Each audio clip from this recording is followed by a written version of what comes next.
Check.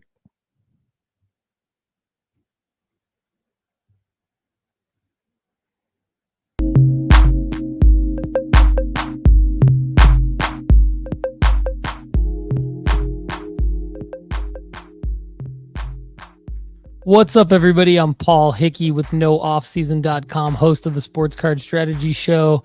Welcome to Lefty Cards right here on the NoOffSeason.com Sports Card Network, discussing the latest trends, best practices, and insider tips on sports card investing. This episode is brought to you by NoOffSeason.com, the number one place to make money flipping sports cards. Get a free 30-day trial today at NoOffSeason.com. And now, everybody, it's time for Lefty Cards.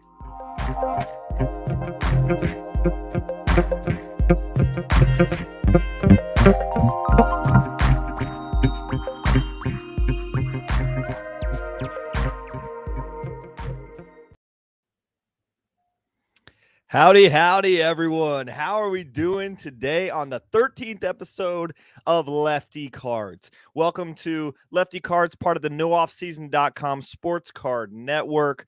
I love having you, and I'm here ready to party, as you guys have noticed today. Or if you haven't noticed on listening to the podcast, if you're watching us live, you have noticed I am flying solo tonight. So a couple of my co-hosts have come down sick, and so I am going to keep the party rocking tonight. So private chat, I will need your help tonight. For those of you that are sitting in the chat, feel free to drop a line. I will answer as many questions as I can today since I am flying solo. Some of the parameters that we're going to try to do tonight are pretty simple. With me, just Lefty on the show today, it is Lefty Cards for real. It is Lefty McKee and Lefty Cards only today. And so we'll be recapping some of the ideas that we have, some of our favorite players and favorite plays that we've made over the last few months, checking in to see where they're at. I checked in specifically on the week one. We looked back at the week one of the cards that some of the cards that we said we should buy before the summertime. And now we're here. So we're going to check in on a couple of those players. We're going to be looking at some of the events that are coming up this week and how we can stay ahead of what is happening in the NHL and the NBA. And how high will Bronny go in the draft? The draft is coming up quick. And I think from a sports card perspective, we can't wait to see how high he goes. It's going to be very determinant of what his father wears as his next jersey going into his next NBA season. Some of the last couple of seasons that we will see in a LeBron James uniform. And so Bronny James is going to determine a lot from all speculation and from what's all been reported. LeBron James is going to play where his son is going to get drafted. So whoever drafts Bronny will have a large negotiation chip on ruling or bringing in one of the best players in the NBA over the last 20 years and arguably one of the top 10 players currently in the NBA with LeBron James. Sure, he's getting old. Sure, he's past his prime, but the guy just keeps getting better and better. He keeps getting smarter. He keeps getting just more efficient. But what we're seeing is, will his body hold on? And Bronny James is a pretty big investment for an NBA team. So we're going to be checking that out, especially from a sports card perspective. I'll be knocking into some of the LeBron James cards I like. We'll be talking about some of the Bronny James cards that I like. And we'll be talking about other players that are going to potentially go in this NBA draft. Quickly, I want to check in with some of our WNBA players. We had Caitlin Clark playing Angel Reese last night. The Chicago versus Indiana setting has been really, really fun to watch. And I think from a sports card perspective as well, you cannot not be paying attention to what Caitlin Clark is doing. She has such a big pull on the market share, especially in the WNBA setting. That we can't not pay attention to how she's playing. She rocked a double-double last night and had a career high in assists with 13 assists. But we also had Angel going a double-double as well, as she is, I believe that's 5 straight games with a double-double, as she is a rebound machine. And she's being able to just really position herself in the low post. I think what's interesting about this duo, though, is they do not guard each other. They really have to have their whole team behind the other. You've got Angel Reese is a 4 on her team, sometimes playing a 5, and then you've got Caitlin Clark who's dominating the 1. So what's up, Joel? Welcome on into Lefty Cards. Not a big Bronny James guy. What's up, Lefty? I don't think I'm a big Bronny James guy either, but I think from a sports cards perspective, I am going to try to sell some of my Bronny James cards this week when let's just jump to that after our first commercial break. We're going to hit the first commercial really quickly tonight. What's up, everyone? I'm Paul Hickey with NoOffSeason.com. Why should you subscribe to NoOffSeason.com's premium membership? Do you like the content on this show? Want more? Well, a free 30-day trial membership at NoOffSeason.com gives you a Friday edition of the Sports Card Strategy Show called The Overflow Show. It's a premium podcast for members only every Friday, and you can ask an unlimited amount of questions to build your sports card investment portfolio, and I answer them for you. I put in the work, research, and do the analysis, give you the best possible answer so you can increase your chances of making money flipping sports cards. And if that's not enough reason to sign up for a free 30-day trial today, you get Sports Card School, tons of premium members-only articles, and our new formula-based sports card rankings to help you find the cards with the best ROI to make money in the hobby. Sign up today at NoOffSeason.com. All right, so back to Bronny James here, and we're going to talk about the NBA draft first. Coming up on Wednesday night, we're going to see what all shakes out when it comes to the NBA draft. So there's been speculation about where is he going to land. They've been talking about, okay, he's not working out for some teams. There's going to be a 2-day event this time with June 26th and June 27th. I imagine that means first round, second round, which I'm not really excited about, honestly. I think that stretches a 2-day draft or a 2-round draft. It really just doesn't seem right. But in terms of where is Bronny going to go, I think we're on Bronny watch for 2 specific teams. From what I understand, he worked out with the Suns and he worked out with the Lakers. Now, when you look at the NBA draft, let's see, 2024 NBA draft picks, draft order. When we look at that comes down to let's see. I didn't know this was going to take this direction once we started this segment. But if we look at the Lakers specifically, they just signed JJ Redick. So any chance that LeBron basically got his choice of coach there. They have pick 17 and pick 55. Now, I could see Bronny James going at 17. I don't think he lasts till 55, because if he's still there with 55, someone's going to take a 55 or a 54 round pick on Bronny James to potentially be able to sign one of the best players in the NBA. I don't think that Joel asks, is there any chance that he doesn't get picked at all? I don't think that's a very realistic chance at this point. Bronny has been selling out his passion and his opportunity to play in the NBA. He early on in the offseason, he talked about going into the transfer portal or signing up for the transfer portal, and then he was going to test his draft stock and stuff. And then he's also gotten contract offers from overseas teams. And he has denied the overseas opportunity, and I believe he's hired an official agent, which means that he can't go back to college basketball. So I think this is full blown. Bronny is going to get his shot in the NBA. And now it's a matter of, does he make the team, or does he become a two-way player, or does he come some of these things? I think where he gets drafted in the draft is really important, but it wouldn't surprise me if that 17th pick off the board for the Lakers is Bronny James. That just wouldn't surprise me at all, considering the Lakers have pushed all their chips into LeBron James being their guy right now with LeBron and Anthony Davis, and Bronny James does fit a role player need for the Lakers down on the bench. Now, he's not going to be that good to be a large minute role player, but if anybody can develop his talent into into an NBA star, more time with his father side by side in training sessions and things, I believe that he would keep him straight and he would keep him focused and he would keep a very close eye on his son as well, and to be able to do that. So from a card perspective, though, we've talked a lot about what does that mean for cards. So I'm going to share my screen here and we're going to talk about 3 cards that I expect to move pretty drastically this week. So here's 3 different cards of Bronny James. We have the action shot Bronny James. We have the Bowman Chrome, Bowman U. We have the Topps Chrome Photo Shoot Refractor. So additionally, these cards are going to be going up together. When we look at the refractors, I think I have the wrong one in here for the shooting version. My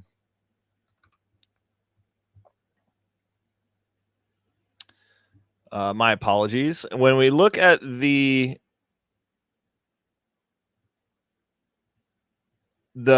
PSA 10 versions of these cards, they're coming in at around $33. I would expect these cards to see a bump to $30 to $50 or something in there over the next couple of days. Not a double, I don't think, because people don't really believe in Bronny James. But if you've had the opportunity to get in on the ground floor with these formula rankings, the formula ranking on raw to grade still has Bronny James close to the top, where you can buy his cards for $2, and the refractor McDonald's All-American card says it's selling at PSA 10 for $76. Now, when we look at market movers, it doesn't say that it's selling for $76, but I might have the wrong one on here. Let me go ahead and change that. Okay, yeah, the shooting version is going for $76, which still means that is a pretty significant difference between the shooting version and the photo shoot general version. I happen to have 2 of the shooting versions that I expect to sell over the next couple of days, and I also ended up getting a blue refractor as well, and they all ended up getting 10s from PSA. So I am going to cash out on these 3 cards this week.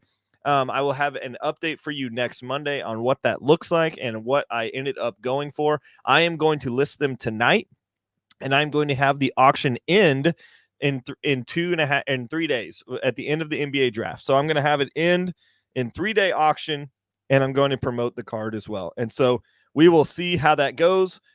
Krim, what's up, man? Me neither. Hope he looks good in a Mavs jersey next year. That would be astronomical for the Mavs. If the Mavs were going to go ahead and get Bronny James, and to eventually try to roll into LeBron also being a role player on that team, I think he would be a really good fit for where this team is at right now. I would think that Mikal Bridges would be a better fit for the Dallas Mavericks, but from a card perspective, I think we would see a massive rise in some card prices because the Mavs do have a big market and they do have 2 other superstars, so they would be in the media quite a bit. Unfortunately, the Mavericks don't pick until, let's see, let me back up here. The Mavericks do not pick until the 58th pick. So I imagine they would have to trade up or trade into the draft to get to him, but that's still a likely opportunity. But 58 is their first draft pick right now. The Lakers have 2 picks before that. I don't see him falling to the Mavericks. But in terms of these 3 cards, if you have any of these parallels, I would think that now is a complete move into an absolute sale. If you have any Bronny James, whether it's the refractors or the autos, now would be the time to have your cards listed. There are still time for you to get in on a 3-day auction, or you could go the traditional 10-day auction. But now this is the selling marker. The NBA draft is the selling marker for Bronny James. You guys have had opportunities to get in and out of his cards over the last almost year now, and we are now going to take profits. Now, I also have Bronny James at PSA currently. I have some of the lower Bowman Topps, some of the Topps Now cards that I bought when he first made some in his USC jersey. I have some of those at PSA. As soon as they get back to me, I'm going to list them all on auction immediately because I was trying to get them back before the NBA draft, but it did not come back in time. So as soon as those do get back, I'm going to get out of them for whatever I can get out of them. I have 25 of the Topps Now cards that I'm going to move into, I would hope, a PSA 10 of each one of those, and I'll sell them individually on auction as soon as they get home from PSA. Another thing that I wanted to talk about at the NBA draft is don't rule out Reed Sheppard here. A lot of people, especially in my current context, collect a lot of Reed Sheppard cards. Reed Sheppards are pretty popular, and I expect for him to go in the top 5 of the NBA draft here. I would expect him to go probably 3rd overall. If we see that, then I think that Reed Sheppard's prices will go up, but I'm not expecting Reed Sheppard to be very good initially in the NBA. So I would think that if you are holding Reed Sheppard cards, now would also be the time to sell, because Reed Sheppard is market. He has enough UK cards because his market was already big. He already is on a college franchise that is big enough to market wise to have a major league presence, and he is good enough to be drafted in the top 5. I would expect Reed Sheppard to be moving very easily over the next couple of days. So if you do have Reed Sheppard cards, whether they are graded or raw, I would expect you to also grade or sell them on eBay or on any of the other online platforms, potentially Facebook or Reddit, anything like that. Of course, if you can move them on Facebook or Reddit or in person, you're going to get rid of the fees. But either way, I think there's going to be enough attention on Reed Sheppard over the next couple of days. Any of those UK parallels that are in the UK or the Bowman Chrome individual sets, I think would be good for you to get rid of. This Bowman 2023 Bowman Chrome University that's selling for $16 right now base, and then his raw McDonald's All-American card, which is the same set as Bronny James, is $71 raw. I would expect that to go up to about $100. And the PSA 10 of it is 118. I would expect that to go up massively because of pop count's only 3. And then his PSA 9 of his Bowman auto, the PSA 10 of that is going for 139 as well. So I would expect his autos to go anywhere from 130 to 150 over the next couple of days. So if you got in lower than 139, or 139-ish, then I think you should be able to move them. But Reed Sheppard, I think, will also see a bump over the next couple of days. So feel free to get out of Reed Sheppard while you can. All right, while we're on the topic of basketball, Paul and I talked about the Turkey or the Donruss Euro Turkey Euro League set that we were laughing about the other day on set releases when we talked about it on the main show. I also wanted to bring to your attention that Donruss set has Wemby parallels. They are Wemby downtowns of his original French team. Which is unique about this is all of the big super short print parallels that are in this set that are Wemby's are in here as well. They also have Luka and Pau Gasol dual autos and things like that. Downtowns of Luka and his Real Madrid kit, downtowns of Pau Gasol and his Barcelona kit, and then there are other parallels of Wemby as well. What I think is unique about this is this set might end up being pretty cheap down the road. So the opportunity for you guys to be able to buy into this to shoot for some of those parallels is an opportunity. Now, from a sports card investment perspective, I don't recommend that is a strategy. But if you are looking for the downtown versions of Wemby from his Turkey kit, they are not currently available on eBay yet. I just looked earlier today when I looked to see if there were any parallels of his downtowns. But the team that he is on in this checklist is the LDLC Asvel Veyerbenin. So I don't speak French, but I believe that would be his French team, the LDLC Asvel Veyerbenin. And then there's also Pau Gasol and Luka Doncic as well in there, as well as some other players. But so that Turkey checklist, we laughed about it at first, but there are quite a few of Luka and Wemby cards and parallels in this set. Net Marvels, they both have a parallel in that as well. So Net Marvels, Night Moves, Reigning 3, I believe. Let's see. Okay, Wemby and Luka do not have a Reigning 3. They do have a Retro Series.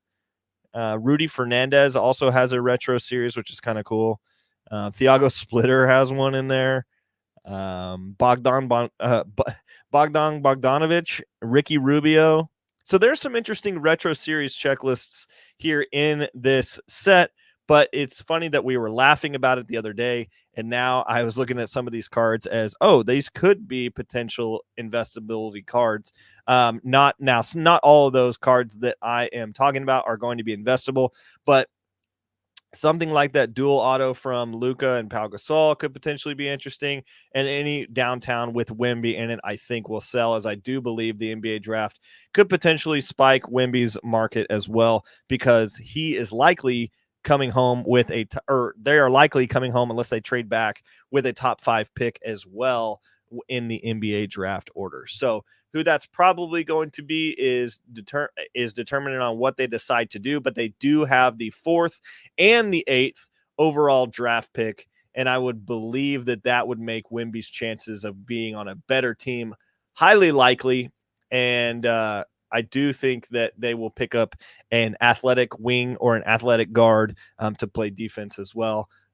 They could pick up Reed Shepherd if he's there at the 4, but I believe he'll go at number 3 to the Rockets. So it'll be interesting to see what that looks like on Wednesday. And we will see about Bronny James in the draft, depending on where LeBron James goes. It would be funny to me if a team that did not work Bronny James out just said, you know what, we're signing you because we think it's an opportunity for you to come to the NBA. And I would think that would be funny if somebody like Portland just said, you know what, we're taking a chance. This could be the best opportunity for our franchise. Somebody like Portland at 14, or even the Chicago Bulls at 11, that would be really interesting. I don't think they're going to do that because they really need a solid rebuild for both of those teams. But, they could roll the dice. You never know. Portland also has a pick at 7. So if they pick at 7 and they also pick at 14, then that would be an easy way for them to potentially roll the dice on their second first round pick in the draft. So, okay, let's jump to a commercial and then we'll come back to the next big topic of the week. NHL Finals Game 7 tonight. Will it decide it? We'll come back soon. Kendall, are these people ready to start grading their sports cards? CGC Cards is the perfect place to slab your favorite sports cards. From their crystal clear holders to their affordable pricing, CGC Cards is the perfect stop for your grading needs. Go to cgccards.com to start grading today. All right. Game 7 of the NHL Finals are tonight. Can Connor Bedard win an improbable Stanley Cup? This has been a wild ride for Connor McDavid. Connor McDavid, can he win an improbable Stanley Cup? Connor Bedard is a rookie when it comes to a Young Gun series and Tops Now, but Connor McDavid is a guy that is a really, really good and potentially going to be compared to Wayne Gretzky at the end of his career. This Young Guns card is very, very popular and quite expensive. But as you see on his market over the last 30 days, this card has been steadily rising, because over the last 90 days, people didn't know exactly what was going to happen. And when he lost the first game of the series, it dipped down to 12.6%. Somebody bought in at 2.25K. And now now that it's at Game 7, it's already almost at 3K. I would imagine if they win tonight, this card goes bananas, and I would see it maybe around 4K, because this guy, he has been compared over and over and over and over to Wayne Gretzky. And the thing that's been lacking has been the championships.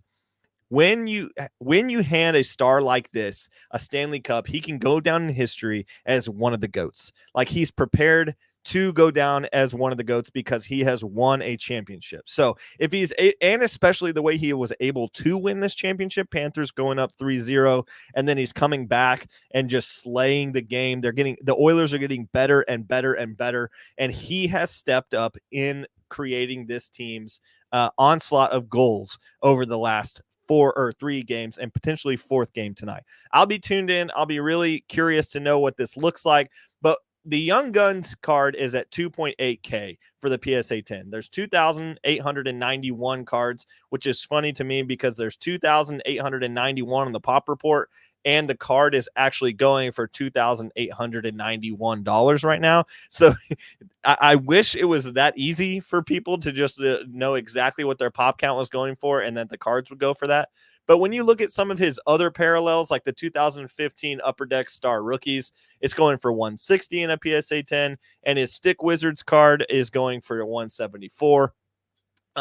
Regardless, I think Connor McDavid could go down tonight as one of the GOATs in hockey. And although I do not know a ton about hockey, I do know that this guy is circulated as one of the current best on the ice and maybe one of the best ever on the ice. He's incredibly fast. He's incredibly big. He scores well. He sees the puck well. And you will be able to see his name go down in history if he's able to lift that Stanley Cup tonight and do the things that people are expecting him to do. When you have looked at his career, he's got all the accolades, but he has not been able to put it together in the playoffs. And if tonight is the way that he wins, I could see it going down as Connor McDavid is going to explode in the market. Now, what does that mean for us that are buying in? Because a lot of our market is a North American market, and they don't understand hockey. That's okay. What I'm saying is now is not a great time to buy into Connor, but potentially give it 6 months to a year, buy back into him because his market will go up for a long time because he will go down as one of the best skaters ever, and he'll go down as one of the best to do it next to Wayne Gretzky. And every time I see a hockey table, I see Wayne Gretzky cards. So potentially in the future, I would say if he wins tonight, 5-10 years down the road, every hockey table you see Wayne Gretzky, and every hockey table you would see Connor McDavid. Now, can guys like Connor Bedard and other young guns like that follow up on behind him? I believe so. But you just have a special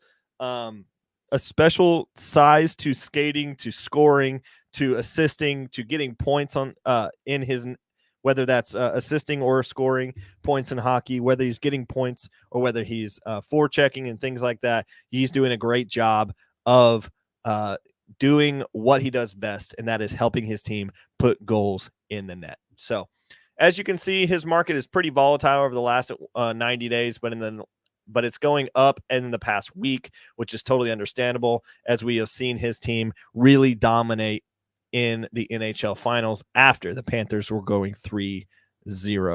The Oilers went down 3-0. The crazy thing about this NHL series is the Edmonton is actually really high up in Canada. So if we look at a map, Edmonton is way high up in over the border.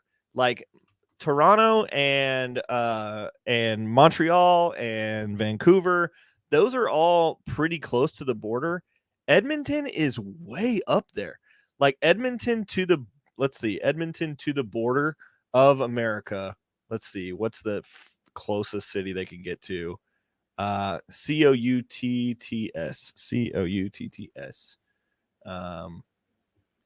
That is a 6-hour drive. So it's 6 hours north of the northernmost part of the United States. So all the other cities like Vancouver, Winnipeg, Ottawa, Toronto, Montreal are just over the border.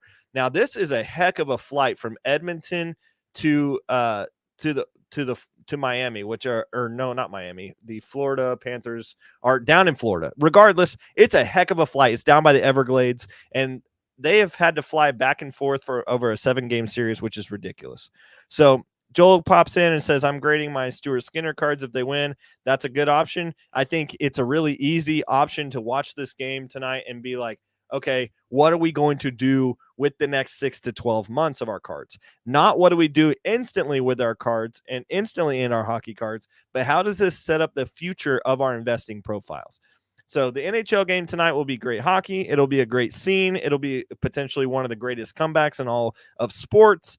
But I'm not saying do not buy Connor McDavid tonight, because Although his legend will go down in history, there will be times where people forget that hockey is in a Game 7 moment. And there will be times where people forget about hockey in general. And tonight is not the night to be buying in. Naturally, if you do have some of his shares, I'd say get the heck out. I would say get the heck out and buy back in later. Simple as it is there. Just get out while you can and buy back in later. All right, let's hit another commercial, and then we'll be right back with what I am going to talk about in regards to how an Instagram post that I saw this week. Yo, Lefty, we use a lot of data, don't we? Well, I just want everyone to know that they can get the same data we get by signing up at marketmoversapp.com. Sign up at marketmoversapp.com today, but use the promo code NOOFFSEASON to save 20% after a free 14-day trial. That's marketmoversapp.com, promo code NOOFFSEASON.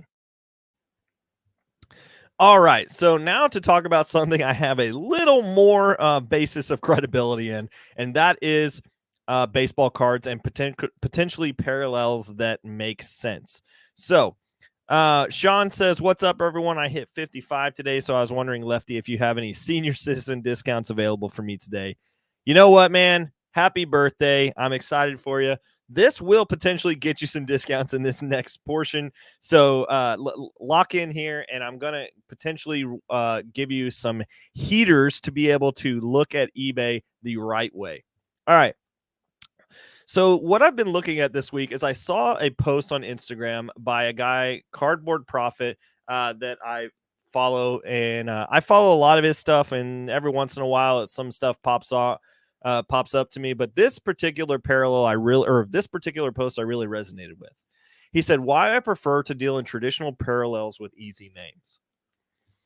So this is what he said. I'll tell you exactly why. Because I have no idea how to pronounce Padrusha. I don't even know how to pronounce it either. I tried and failed to spell it 4 times before giving up and copy and pasting it into this sentence in general. I've never heard of the word in my life. Cool design, terrible execution by Topps on naming this one, if you ask me, especially for a 1-of-1. So this parallel that you are seeing of the Paul Skeens PSA 10 right now is called the Padparadusha, something like that. And so this guy is saying, this is why I prefer traditional parallels with easy names.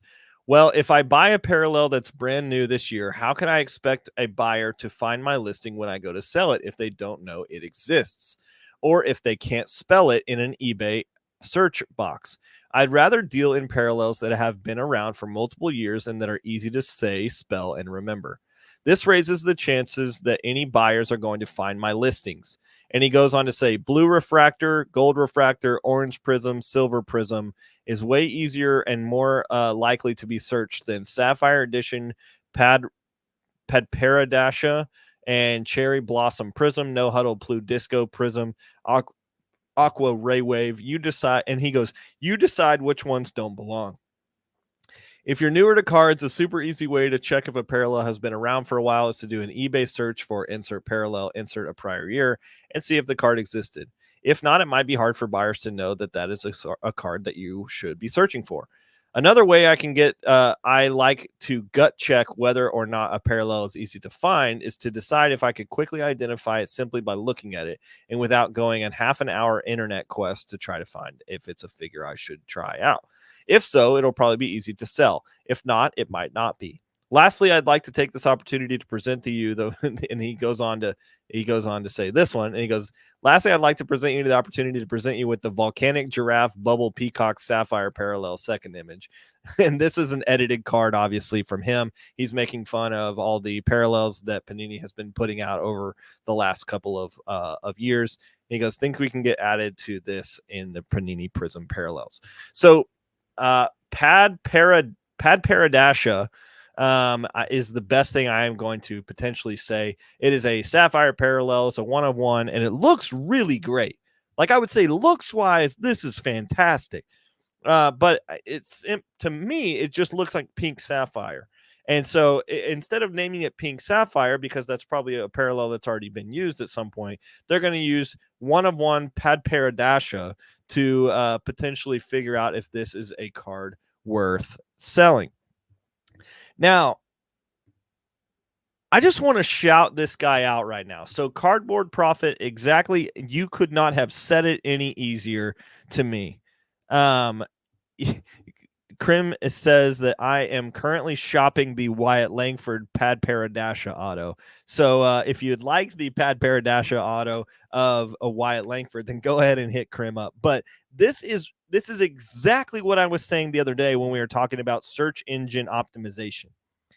SEO doesn't always qualify into our listings, especially now because we have AI listing descriptions and things like this. But when people are putting their cards on eBay or people are looking for cards on eBay, try to put yourself in the buyer's mind as a seller.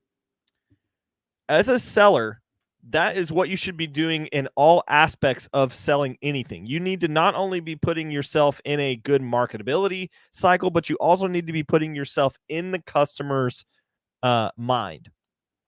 That's why big organizations have a customer profile exactly for who they're trying to market to. So for you and for us, we need to be having the exact same customer profile marketability to our people. I can't imagine somebody is going out there searching. They might search Paul Skeens one of one, but they're probably not searching Paul Skeens Parapadasha or whatever. Pad Paradasha. They're probably not putting that in the search engine. So when you think about listing your cards, think about what people are actually typing to put in there so that your listing gets higher up on the list. This is how now, from a buyer's perspective, this could also be a crafty way for us to potentially find good deals. This feels old school for me, and it feels like something we should have learned on maybe one of the first couple of lessons of sports card school. But I think it's easy for me to pull up at this point right now.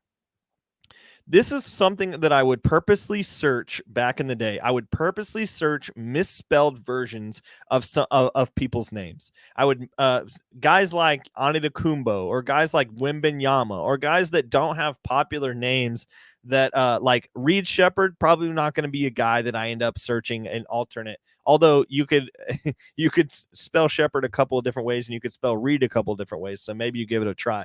But if you have the opportunity and you're just sitting around on eBay, something I used to do is just take regular names of certain players, misspell them on purpose into the engine, and have it spit out potentially a search engine listing that is listed under a different name because somebody didn't spell it right on the listing. Last year, I had very good success with this. I hit a massive discount on a Halliburton Silver that was missed. It was a mislisted item. And so the card, I looked back and forth and mislisted like 3 or 4 different times, and they spelled Halliburton wrong. And so it didn't come up on the Silver Halliburton listing from Market Movers. But when I found it like deep in the PSA 10s of Halliburton, when I was looking at guys that were like 6 or 7 or 5 or 6 days left on auction, and I found this one that was way underpriced at an auction that was ending in like a day and a half. Because things were spelled wrong, it did not pull up quickly onto eBay, and I ended up getting a $75 discount on the card. So I ended up, and additionally, this is kind of unique. Additionally, it didn't end up hitting the comp list on Market Movers because it was not spelled right. So additionally, I got a $75 discount on the card, and then I could immediately go sell it for the same price as one. I could have relisted it as the correct name and something like that. Now, I did do the thing, and I did after I sent it, or after I ended up getting it into my possession, I ended up reaching out to the seller. And I said, hey, just so you know, you spelt the Halliburton right. I think you would have potentially got more money for this as you did that. I'm not saying that you are potentially wrong or right, or that you rushed through this or whatever. I just thought I should tell him because I would want to know that if I was the buyer. So Cardboard Profit, man, I couldn't agree more with you here. Pad Paradasha is a stupid name for a parallel, although they are beautiful looking cards, and I think they're awesome parallels. As if like Krim, that Pad Paradasha of Wyatt Langford is going to be sick. I would love for you to send me a picture of that because I would love to see it, but I don't want to own something that is hard to search. I don't want to own something that's potentially hard to resell. So that's my take on the weird parallels. It's the same for me on a bunch of different Prism parallels. I like Prism base, I like Prism silver, and I like red, white, and blue. I don't really dip into any of the other prisms. I know there's a bunch of other parallels when it comes to a lot of Panini stuff. They did the whole Monopoly thing. They've done the whole emojis around the outside. It just gets kind of crazy if you ask me. One time I actually did a whole video. I believe Connor and I did a whole breakdown on an article of every prism parallel that's potentially out there and why you should stick to prism silvers in general. So there's a whole market base and a whole understanding of why you should stick with the actual understood cards. I stick with, and even beyond that, I stick when it comes to a couple of Bowman specifically. I don't buy purple as much as I used to. Now, the opportunity, it has to be completely right for me. I don't like buying purple because I could just buy the refractor and save a couple of monies, save a couple of dollars, and end up selling it a lot faster on the back end. I don't like buying speckle for the same reason. I would rather buy blue. I would rather buy 150 out of instead of the 99. If you are going to buy a parallel in that 99 version, a green would be really good. Actually, I think speckle might be 129 now that I think about it. But it's somewhere in between the blue and the green. Buy blue, buy green, buy gold, buy orange, buy red, but stay away from some of the other parallels. Purple is another one that's just is one that's not desired. Speckle autos are not really desired as well. There's some other parallels. The yellow, actually, unless it's team color, is not super desired. And so now, if you're a big card shop and you're able to do stuff like if you're buying in bulk and things like that, then just buy it at 70 to 80% of the card value and you should be fine. But I'm talking about liquidity when you guys are looking at moving into a specific player. For instance, if you're going out right now and looking for Kobe Mayo autos or something like that, or Basalo or some other guys that we've been really recommending over the past 6 months, I would recommend you guys pull for a refractor auto or pull for something. If you are going bigger, go for one that's going to be easily tradable on the other side. So it's kind of just simples, like some simple tips for how to get your search engine a little more accessible. But when you're looking at selling your cards, it's all about accessibility and how far or how fast your buyer is going to be able to see your card and put a bid on it as fast as they can. So let's hit another commercial and we'll be right back with some replays of what we've done previously. Lefty, we say that breaking is not necessarily a sports card strategy, but there's a lot of great things going on Whatnot other than breaking. They now have singles auctions and an improved overall experience on their platform.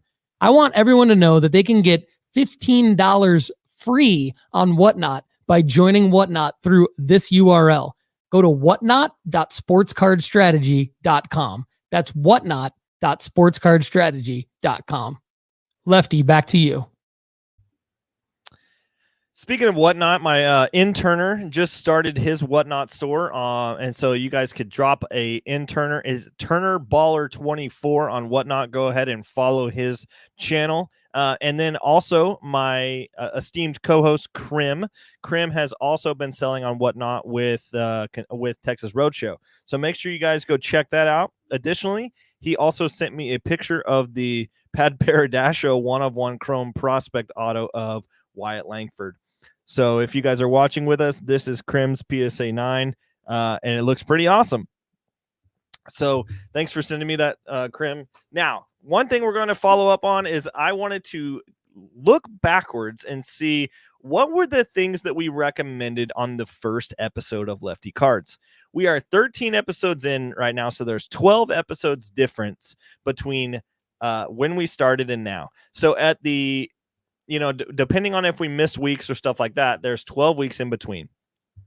That's at least 90 days in between, and that is the shortest version of a selling cycle that we recommend.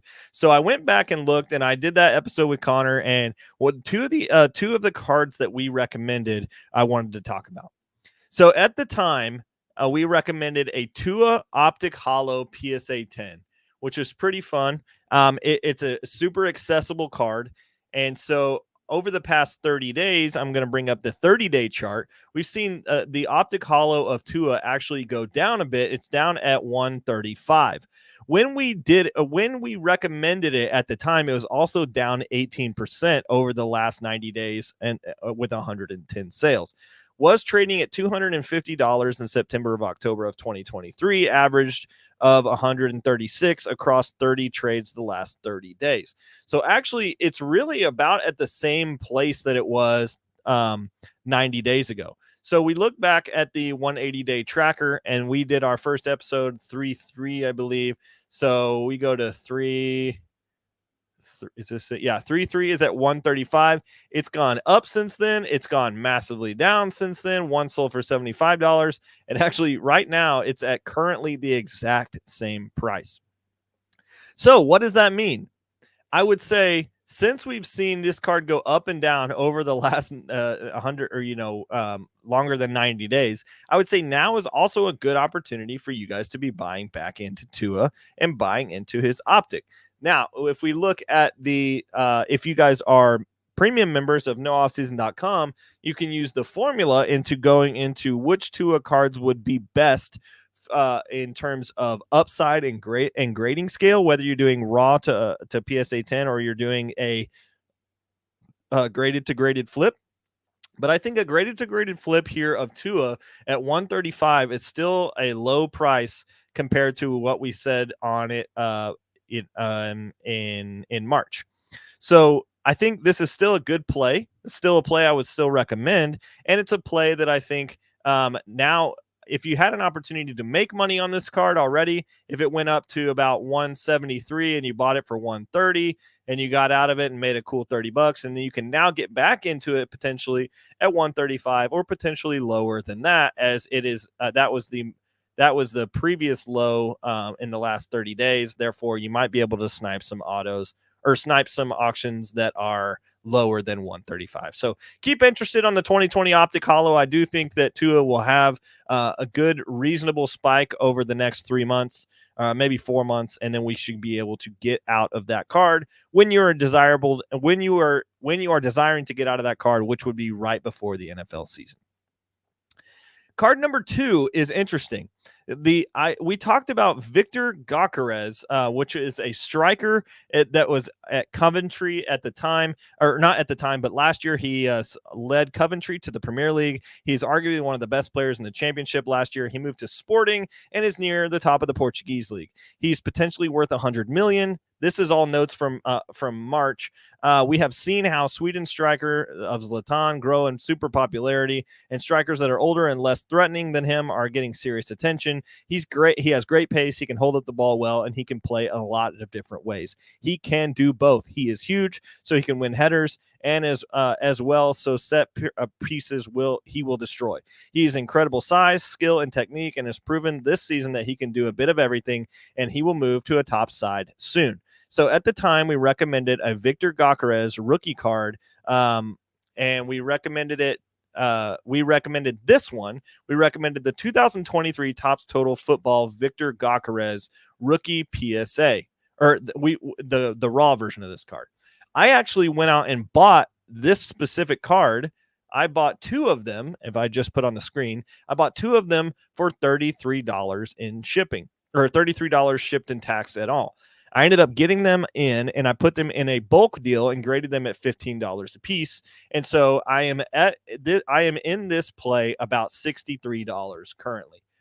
The PSA 10 of this version sold for $77. And so I have 2 PSA 10s that I'll be able to get out of them if I were to sell right now for around $140, and I spent $60 on. So that play is working out really nicely. Now, Victor Gyokeres is being positioned to be Arsenal's striker next fall. So Victor has been courted by Arsenal, and if he does end up making that move, he could be the guy on a Premier League team that is really fighting for titles. When you just search Victor Gyokeres in Google right now, the top 5 actually are Victor Gyokeres set to join Arsenal, Victor Gyokeres to Arsenal transfer, what it means, drops breaking update on Victor Gyokeres to Arsenal. Arsenal about to sign a 43-goal striker for less than 100 million. Victor Gyokeres set to sign their number 9 issue. Gunners linked to him at a staggering $120 million or 20 million euros. So all of the signs are pointing to this guy being a Premier League striker at Arsenal. When that happens, when he signs that agreement, I will put these cards on eBay instantly. I'm already in the green on these things. And another additional fact about Victor Gyokeres is he also has come out in a different set. So let's see, Gyokeres. So Victor Gyokeres, if you just search him now on eBay, you are seeing 2024 Panini Donruss FIFA 159s. Do I think that these cards are still something that you could potentially grade and flip? I do think that is a potential opportunity. For instance, this Diamond Hollow rookie is going for $2, $6.99 shipping. I think this PSA 10, if he were able to be at Arsenal, could sell for over $25. So I'm going to put a $6 bid on it right now, and we'll see how that goes. Now, in terms of Victor Gyokeres, I do think he ends up going to the Premier League. I do think he'll be able to score as many goals as he wants to when he's there, and I do like them to be able to sign him because Arsenal does have Premier League aspirations. They're going to be in Champions League this year again. They finished second in the Premier League, and I would expect for them to also finish very high on the table this year. Victor Gyokeres could be a big part of what brings them forward, and that is a recommendation from 90 days ago that also has played well and also still has room to play over the next 90 days. And I would expect for him to sign probably when the Euros finish here in probably about a month. So you probably still have some time to get in on him if you would like. So that's all we're going to do for Lefty Cards today. Thank you for sticking in with me, as it's just me, as Krim and Turner were both out today. I would love to see you guys next week. I see you Wednesday on the Sports Card Strategy Show and the Overflow Show that we're building. If you would like to be a premium member at nooffseason.com, I would love to have you. I would love to be able to answer any and all of your questions, and you would get access to the formula rankings that we've worked really hard on to make sure that they are the best thing that they can be for you guys. So thanks for being with me today. Joel, thanks for hanging in. Thanks for commenting. Sean, thanks for commenting. Krim, thanks for texting me. I will see you guys soon. And as always, peace. Lefty, great work on today's show. Thanks for supporting Lefty Cards, part of the nooffseason.com sports card network. Get a free 30-day trial today at nooffseason.com to check out our formula-based sports card rankings to help you make money flipping sports cards. Subscribe to Lefty Cards on YouTube and follow us on socials by visiting leftycards.com.